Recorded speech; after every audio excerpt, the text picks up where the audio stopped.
अवधूत चिंतन श्री गुरुदेव दत्त श्री स्वामी समर्थ महाराज की जय। श्री स्वामी समर्थ, जय जय स्वामी समर्थ। स्वामी तू माझा आधार या आपल्या चॅनलमध्ये सर्वांचं खूप खूप मनापासून स्वागत करते। तर आज मी तुम्हाला पूजेत पंचामृताचे महत्त्व काय आहे याविषयी माहिती सांगणार आहे। तर बघा, हिंदू धर्मामध्ये कोणत्याही धार्मिक अनुष्ठानात पंचामृताचा उपयोग केला जातो। पंचामृताचा अर्थ 5 अमृताचा समावेश। मंदिरामध्ये देवमूर्तीला स्नान घालताना पंचामृताने देखील स्नान घातले जाते। याचे पूजेमध्ये विशेष महत्त्व आहे। दूध, दही, मध, तूप आणि साखर हे 5 पदार्थ एकत्र केल्याने पंचामृत तयार होते। या प्रत्येक पदार्थाचे वेगवेगळे महत्त्व आहे। हा प्रत्येक पदार्थ आपल्याला कोणत्या ना कोणत्या रूपात आत्मउन्नतीचा संदेश देत असतो। तर बघा, या 5 पदार्थाचे महत्त्व जाणून घेऊयात। तर पहिला पदार्थ आहे दूध। दूध हा पंचामृताचा प्रथम भाग आहे। हे शुद्धतेचे प्रतीक आहे, अर्थात आपले जीवन दुधासारखे निष्कलंक असले पाहिजे। जोपर्यंत वासरू जवळ येत नाही तोपर्यंत गाय दूध देत नाही। वात्सल्य हा प्रमुख गुण आपण धारण केला पाहिजे। तर दुसरा पदार्थ आहे दही।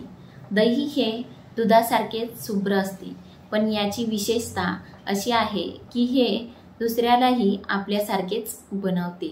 दही वापरणे याचा अर्थ आपण सद्गुणांचा अंगीकार करून निष्कलंक व्हावे आणि दुसऱ्यालाही आपल्यासारखेच बनवावे। आणि तिसरा पदार्थ आहे तूप।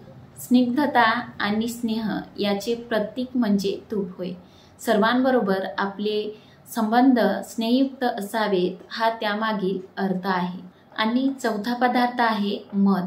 मध चवीला गोड तर असतोच, पण तो शक्तिशाली व प्रबळ बनवणारा आहे। निर्बल व्यक्ती आयुष्यात काहीच करू शकत नाही।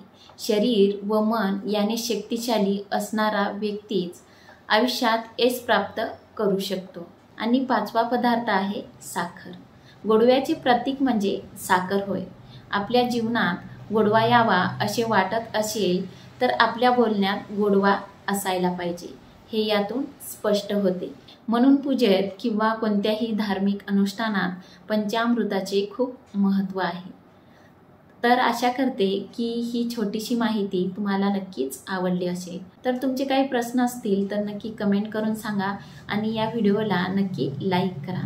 आणि स्वामी तू माझा आधार या आपल्या चॅनलवर जर तुम्ही नवीन असाल तर असेच नवनवीन व्हिडिओ बघण्यासाठी स्वामी तू माझा आधार या आपल्या चॅनलला नक्की सबस्क्राईब करा। तर भेटूया अशाच एका नवीन विषयावर पुढच्या व्हिडिओमध्ये। धन्यवाद। श्री स्वामी समर्थ, जय जय स्वामी समर्थ। श्री स्वामी समर्थ, जय जय स्वामी समर्थ।